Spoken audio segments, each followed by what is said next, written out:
Did the Charlie Kirk assassination show any correlation between modern day America and Ireland, the north of Ireland specifically, around the 1960s, 70s, and maybe even into the 80s?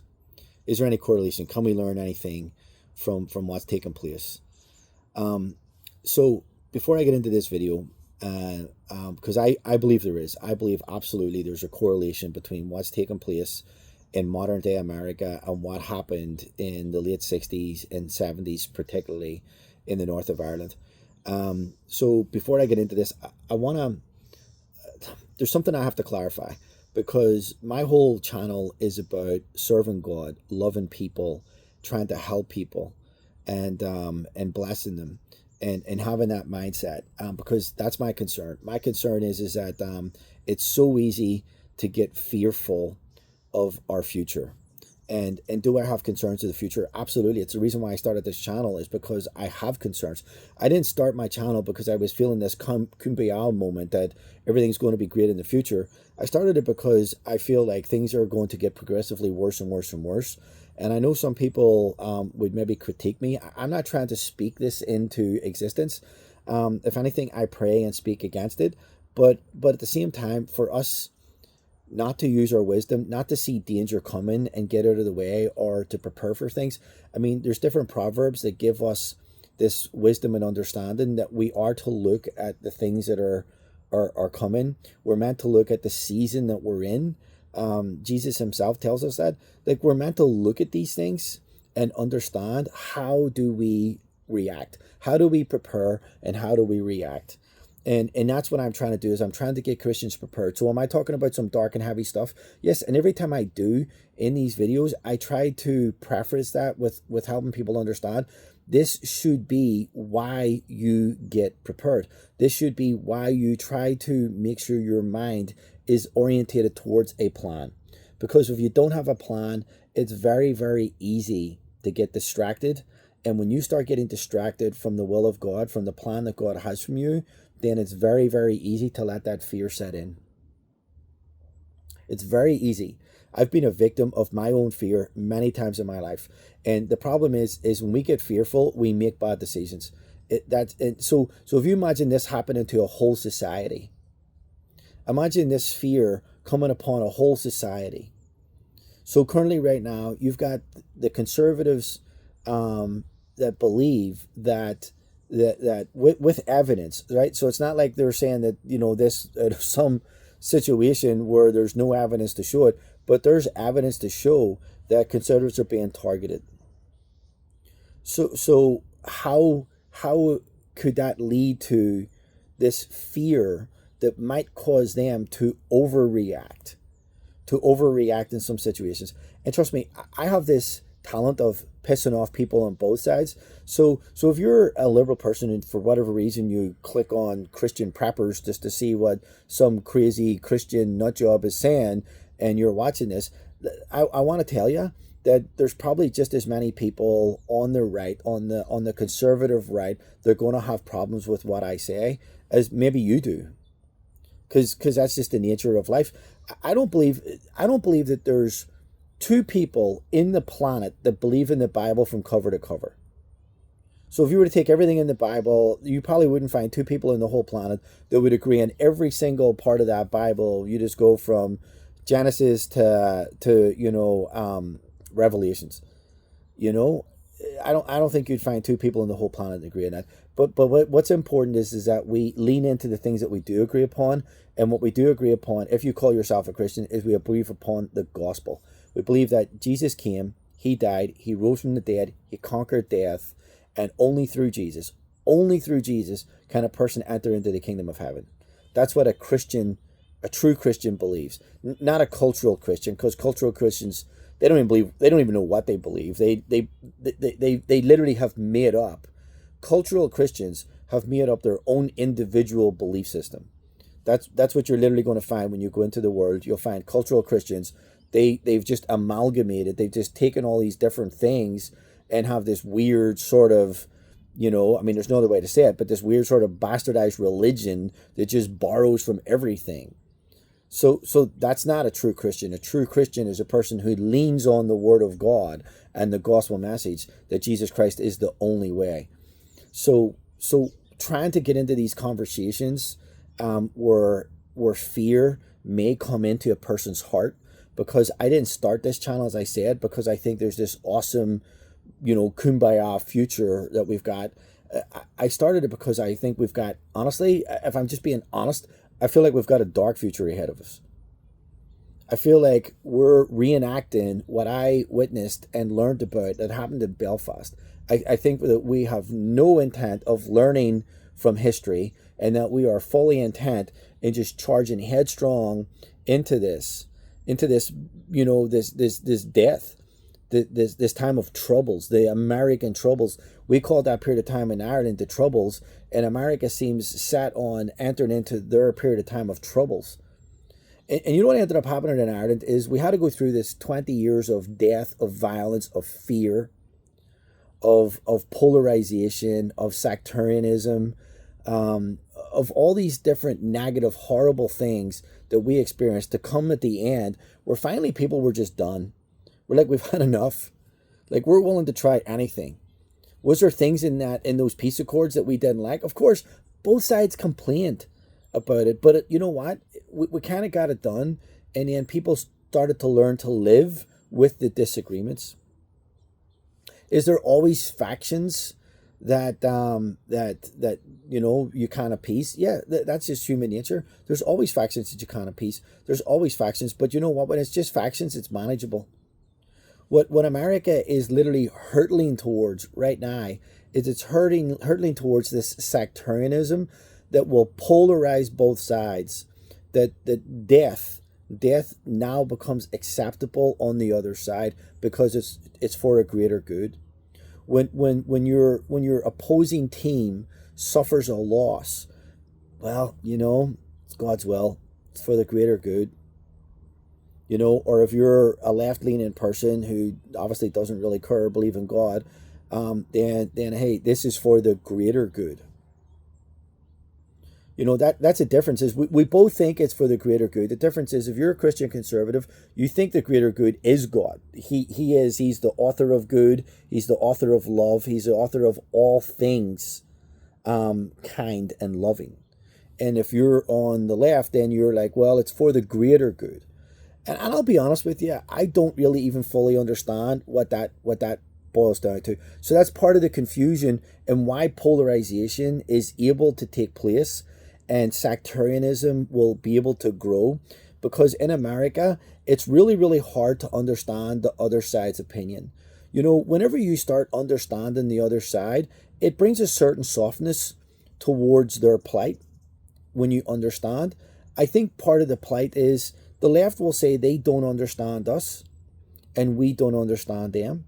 And this is what was really, truly sad about the death of Charlie Kirk, is how horrible that was for that man's life to be ended in that way. Is that there's so many people on the left that think that not only is that acceptable, but that's a step in the right direction for their greater good. I don't understand that, because I don't understand how the sentence "a greater good" can involve the death of other people. I just, and this is part of where my concern for this amazing country is going, is because we're just losing. We're losing empathy. We're losing understanding for each other, because there in no perfect version, and then you can delineate down from that, in no less than perfect version, or really, really good version, or even socially acceptable version. Like in none of these versions should murder be acceptable. Should that be an acceptable outcome? And in this video, I really want to share some of my experiences growing up in Belfast, and how I really feel like that's given me a wisdom or a window of understanding to see what's coming, and how we're literally just hurtling in this direction, and how it's really, really important for Christians. Would I love to be appealed to the other side? I hope. I hope the other side will get something out of this that doesn't, they just don't say as hate speech or hate towards them or whatever it is that, these things are turned. I hope they can understand. I want to prevent it. I want to prevent death. I want to prevent this polarization that's taking place in this country. I want to promote love. I want to promote understanding. And I want to promote acceptable disagreements. Because at the end of the day, human beings are going to be disagreeing from the beginning of time to the end of time. So whatever tribe that you identify with, whatever tribe that you think is has to win for greater good to prevail, it's not. It's it's not. Humanity will not change, which is why we have to learn to get along. Because no matter what you do, unless you literally lobotomize the entire human race, okay, we're going to have disagreements. It's just that simple. That is just a fact that we're going to have disagreements. So what we have to do is we have to learn tolerating the disagreements. We have to learn. That's it. And that's what happened in Ireland. That's what happened is we went through 20 years of murder and bombs and fear and terrorism and sectarianism and tribalism and all these things that I'll just keep repeating again and again and again before we finally got to the point where people were just done. We're like, whatever we have to do to learn to get along and stop the death, that's what we have to do. I want to help America to try to think about this. And you know what? Who am I? Who am I? It is absolutely acceptable for you to say some ranting idiot on YouTube, you know what I mean, delusions of grandeur, whatever the case is, of like trying to stop future violence in America. You know what? I'm going to try. Is it a delusion of grandeur? Absolutely, it's a delusion of grandeur. Anytime that a person would have delusions of peace, because of human nature, maybe you could argue that that is a delusion of grandeur. But you know what? Isn't it? I would much rather have this delusion. I would much rather that my mind and my heart be towards that delusion than just letting it just be taken away, just carried away in the wind or on the tide towards whatever pending violence that's in our future. I'd rather try to combat it than just submit to it. Because fear is the worst human condition. Fear is the worst human condition that a person can be in. First of all, it's contagious. That's the thing about fear, is it's contagious. It's like a virus worse than any COVID or anything else that we've ever seen before. Fear is absolutely contagious, and we have to try to stop it. We have to try to stop this fear. And we can see it building. So to try to give a wee bit of a background of my original statement, is America becoming like Ireland, like the north of Ireland, Belfast, during the period of time of the Troubles? 100% I believe it is. But in order to try to explain what's going on, I'll give you just a brief history. I'll try to keep this as quick as possible. 1169, Ireland gets invaded by the Normans, right? It's the first really, truly successful invasion of the country. And that's when it began. So from then it begins. It goes all the way to Bonnie Prince Charlie, in the 1600s, where it's, somewhat solidified, right? So somewhat, British rule, so to speak, even though it's Normans, and Bonnie Prince Charlie was Dutch, the Orange Order, which was the political party in Holland. I mean, it's so convoluted. It's just, growing up with the British Protestants in Belfast, and their constant worship of the Queen and the Union flag and everything British and royal, and then to find out that Bonnie Prince Charlie wasn't even British, he wasn't even English, he was Dutch. It was super confusing. Like, it was very confusing as this young Irish Catholic being raised in West Belfast and trying to understand how the person that they built statues to and celebrate was literally a person that killed the King of England and took over the country. Here's the thing is, it didn't matter how confusing it was to me what the other side believed in. You know what was not confusing is when you finally got to meet the other side and you got to actually just see how they lived. We had more in common than we had in disagreement.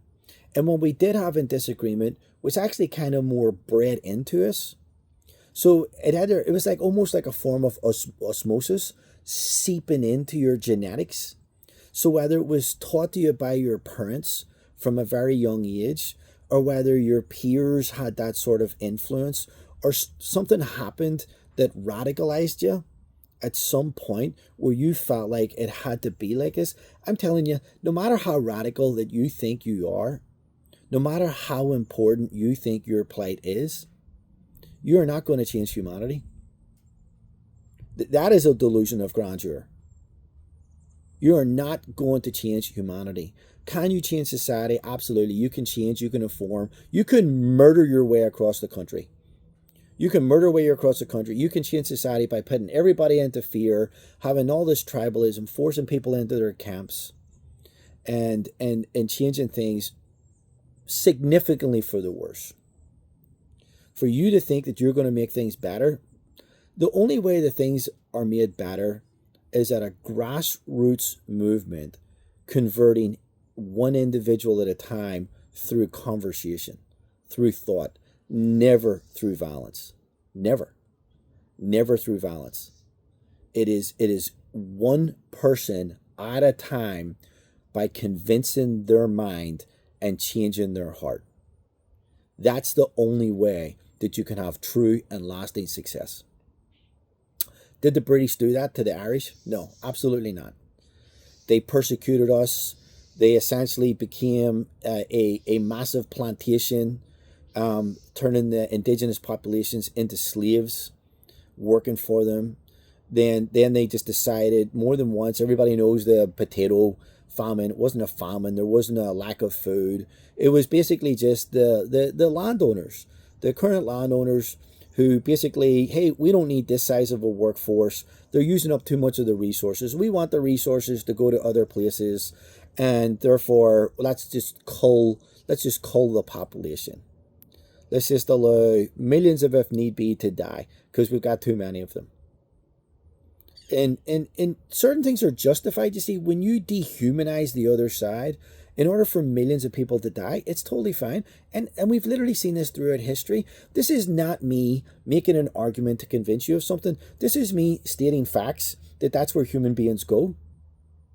When you stop trying to convince a person individually, where you try to change their heart through their mind, and you start imposing violence on the other side, then at some point it becomes logical that then millions have to die. That it's the logical progression. And this is where we're at in this country, is that we are following that, specifically for the left, that the logical progression could end up in the death of millions of people in order to achieve their goal. The problem is, and I can't get this point across enough, look at history, you will never achieve that goal. Because the minute that you just wipe out your opposing side, then the factions will rise up within your own side. Because humans can't agree. They can't agree for more than 2 minutes on anything. That's humans. That's humanity.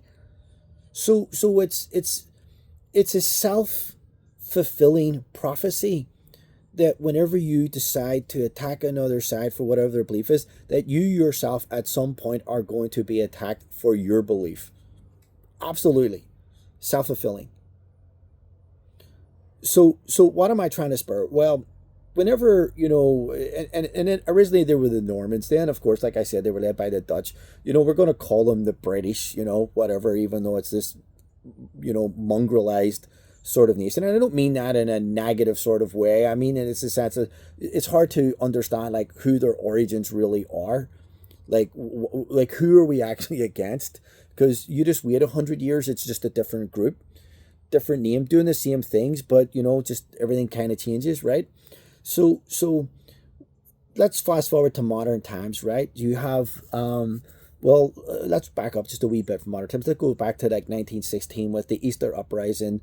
The First World War's going on. The British kind of get this realization, that with Michael Collins and this single cell war for guerrilla tactics, that, they essentially decimated what would have been considered MI6, which was their foreign intelligence agencies in Ireland, that essentially got decimated. The British realized, hey, this is not sustainable.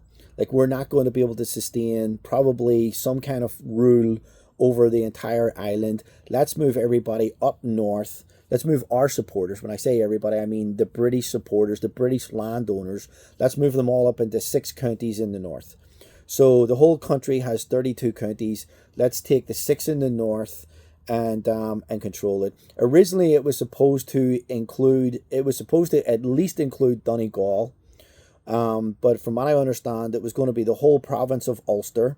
And then the British Protestants said no, because that means that we'll get it bred too quick. So they reduced it to just 6 counties. So they were thinking ahead. We want to have power indefinitely, and we don't want to get outbred, because that's what they were always worried about. They were always worried about being outbred and losing the vote. So then it was the nucleus of the 6 counties. Well, then you fast forward to the 60s, and even though the origins of what we would know as the IRA had been conducting some stuff through the 50s, it kind of ended in 62 because they had no support. So a lot of people, I think, were still just rejoicing in the sense that, hey, maybe this is a new opportunity. Maybe we can have a better life. So they didn't really have any support. Well, come late 60s, with the civil rights movements mainly happening in America. So the civil rights movements happening in America influenced the civil rights movements happening in Ireland. And I don't know how many people know that, right? So Martin Luther King and a lot of all those folks, they really influenced the civil rights movements in Ireland. So then people started realizing, hey, well, we really thought it was going to be better, but now we see it's not. So we see the discrepancies. We see not being able to get jobs, like basically civil service, any job in the civil service, Irish Catholic, virtually no chance of you getting a job for the civil service, which is always a really significant amount and really good paying jobs for any society or any culture or country. So those are out, can't do any of that. Find out, hey, we're still being persecuted. We can't vote. We have Irish Catholic dominant areas like Derry, who are essentially run by a British Protestant council. How does that even make sense? No representation of the people at all. So people start rising up about that. We want housing. We want to we want to have our own houses. We don't want 4 generations of Irish people living in the same house anymore, where only 1 or 2 of them can vote. Only the people on the lease, because that's how many of the jurisdictions in Ireland, how they control the vote, is that you had to have a house. So you had to be a resident of a house to get the vote. Well, if you have 4 generations, it didn't give you multiple votes. It only gave you 1 vote, essentially the male person in the house to be able to vote. So the Irish people start rising up, and they're like, we want to be able to vote. We want to have a say in our own communities. Like, that's what we want. We want to have a vote in our own communities, a say in our own communities. Well, the British Protestants had this organization called the UVF, the Ulster Volunteer Force. And they were like, they're going to outbreed us. We're going to lose control. We need to be able to push back. We want to keep control. We don't want to lose control. Even though we look the same, we still believe in Jesus Christ on both sides. We have, 98% of beliefs correlate. 98, maybe even you could stretch it to 99% of our beliefs correlate. But yet we don't want to lose power. We don't want to lose control. So they started these false flag attacks in the spring of 69, where the British Protestants attacked the infrastructure that they controlled. So they hit mainly the power and the water. And most of the people that were affected by the loss of power and water were other British Protestants. And this is something that I want to say that has been played out in history since the beginning of time. The very first victims of any violent movement is the people within that movement. They're the first victims. And in Ireland, it's literally like cookie cutter in so many ways, where the people in charge of the British Protestants didn't want to lose power, so they wanted to consolidate. They wanted to consolidate their power. So like any group of people, you leave them alone, they start to splinter. So like anything, the British Protestants, they had different political parties. They wanted to consolidate and have one centralized leadership and make the other side the enemy. And that's how you consolidate. There's no better way to consolidate power than make the other side the enemy. Because now you've got something, you've got a foe, you've got a reason to group together, and now we fight those guys. So instead of having disagreements amongst ourselves, which is what happens in good times, we have this common enemy. So they took out the power, they took out the water, and mostly it was the British Protestants that suffered. So they did this to make their own people suffer, and then blame it on the Irish Catholics to galvanize their people together to demonize the other side. That was really the beginning of the Troubles, because what the British leadership didn't like is they didn't like the non-violent protests. They didn't like the difference of opinion, the dissent from their leadership. That's what they didn't like, and that's what started the Troubles. So the Irish were like, we didn't do this. Like, you get a bunch of Irishmen in a bar and a couple of beers, a couple of whiskeys, they're going to tell you everything. They're going to tell you their deepest, darkest secrets, right? This is literally how the British actually ended up getting control in so many ways, is because they were able to get so many people within the Irish Republican movement to tell on each other, right? Now, of course, they were doing it with torture. They weren't doing it with alcohol. But I'm just trying to emphasize a point. People will talk. Right? So the Irish community knew we didn't do that. We didn't have anything to do with that, But the British Protestants started reacting, and they did galvanize. It was successful. They actually had a successful movement at galvanizing the everyday average British Protestant who just wanted to go to work and raise his family and get a vacation and buy a car and all these sort of normal things. Now they started to become militarized in their thinking. They started thinking, well, maybe we need to do this by force. If we can't get these Irish Catholics under control through politics, maybe we need to do it by force. So when their leadership in the UVF, which literally had this umbrella group called the UDA, the Ulster Defence Army, under Ian Paisley, whenever they started to solidify and they started to actually make attacks, now at a grassroots level, they actually had support. So everyday normal people who would normally be appalled by violence and death, now they were at best, they were silent. But the truth is, it was much worse than that.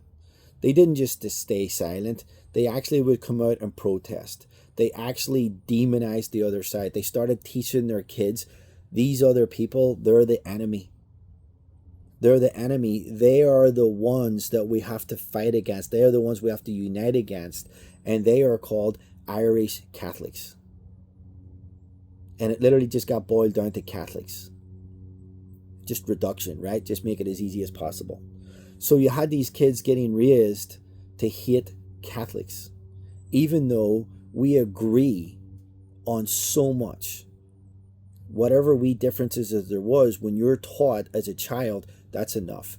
And that's what's happening in America. That video that was posted of that woman who was trying to tell her children, she was all excited about Taylor Swift getting engaged, and to see that reaction from her children, you could literally have taken that family and uprooted them, sent them back in time to the 1970s, and that could have been a British Protestant family being raised to that when you say, like, I've got good news, and the kids turn around and say the death of a person, and then no, second best news, they said another death. The kids literally just kept doubling and tripling down on The good news was the death of what was being trained and taught to them as the opposing side. To do that to your children is horrific. And I don't know what is taught, honestly, really on the left. That's what I'm saying. That's the danger, is not being able to understand. But as a Christian conservative, I would never teach my children to celebrate death in any shape or form. And here's the thing, I don't know another single person. I know a lot of Christian conservatives. And I can say with my hand to the Lord, I don't know another single Christian conservative that would teach their children to celebrate the death of a person on the other side. But we're in danger. We are in danger of getting to that point. We're human beings. We have to repent daily. We have to lean into the Lord on a daily basis. Is there a danger for violence to have an effect on our hearts? Absolutely. When violence starts coming really close to home, it has an effect on your heart. And I think that's the point. That's the point of these activists on the other side. Is the very first victims of these activists on the left, the very first victims are the other people on the left. Those are the first people that are victimized. And then when they galvanize that side into hatred, now they attack the other side. Well, then they do the same to the other side. Through fear, the other side starts to get this hardness of heart, and then they start to galvanize around you being the enemy. Never going to win. So in Belfast, we had the 20 years of the Troubles. And like I said, it ended because people were just done. Thousands of people died. And unfortunately, what it kind of taught a lot of people in the Western world was how a political organization can develop a paramilitary style wing that whenever they felt like they weren't getting what they wanted, that they would activate their paramilitary style wing. They would go out and murder and commit violence to put fear into the hearts of the opposing side, where you get enough of that fear, now they're willing to give up. They're willing to give up things that they truly believe are things that they need, rights that they should have, things that they should be able to engage in. They now become willing to give some of those things up in order just to stop the murder, to stop the killing, to stop the violence, to stop the fear. And I believe that that's what's taken place in America. I believe that Americans on both sides are becoming victims. And I even think, and I'm sure there's probably going to be a lot of people pissed and upset at this, I actually think the people who are being victimized the most are the people on the left. Because most human beings just want to live their lives. They have no desire to hurt anybody else. They have no desire to glorify death from people who have different opinions. They have no desire to see the other side hurt or in pain. They have no desire to see any of that. The majority of human beings, the majority of Americans simply want to live their lives. And for the most part, be left alone. And on the left, those people are going to be the first victims. They are the people that are actually getting indoctrinated. They're getting indoctrinated to think that the other side is evil and somehow we can stop this. Listen, I want to tell you, you cannot stop human beings from having a difference of opinion. You can't. But I want to tell you, the most effective way that you will ever do it, the closest that you will ever get to it, is through acts of kindness and conversation. For a group of people to celebrate the death of a man for sharing his opinion, for following his faith, his religion, his belief system. Anyone that celebrates this You are actively being indoctrinated. You are being indoctrinated with hate and division. And that is going to cause your heart to be in a condition of fear. And when your heart's in a condition of fear, it is so easy to demonize the other side. And I'm telling you, please look into history. Millions of deaths now become acceptable. This is how easy it can jump. And it doesn't take very much time. And in fact, for a lot of people, it takes one incident. It takes one incident for people to go through these different stages to be able to jump to that side where literally by any means possible to defeat the other side becomes acceptable. This is literally what war is. This is literally what war is. That starts off with people having a disagreement, an opinion, to the point where they get their own side to believe, hey, taking these guys out is okay. And that's what war is. And are we on the brink of civil war in America? I don't think we are. I think we're literally on the brink of something that will resemble Ireland. I think we're on the brink of this guerrilla style domestic violence where we justify the deaths on the other side until we finally get decades of it or long enough of it where we're willing to endure the suffering and the hardship and the loss of life on the other side. So I think this tribalism, this sectarianism, I think political party using sectarian violence to further their position and then attacking one side so much that they feel like they have literally no choice. Because if you're a leftist, I want to tell you, you can push people on the right to a certain degree. You can push people on the right to a certain degree. At some point, you're going to put so much fear into their hearts. And don't make excuses, because that's what you're trying to do. You're trying to get the other side to fear you. So you're going to push them so far where you're going to put fear into their hearts, where you will unleash their fear.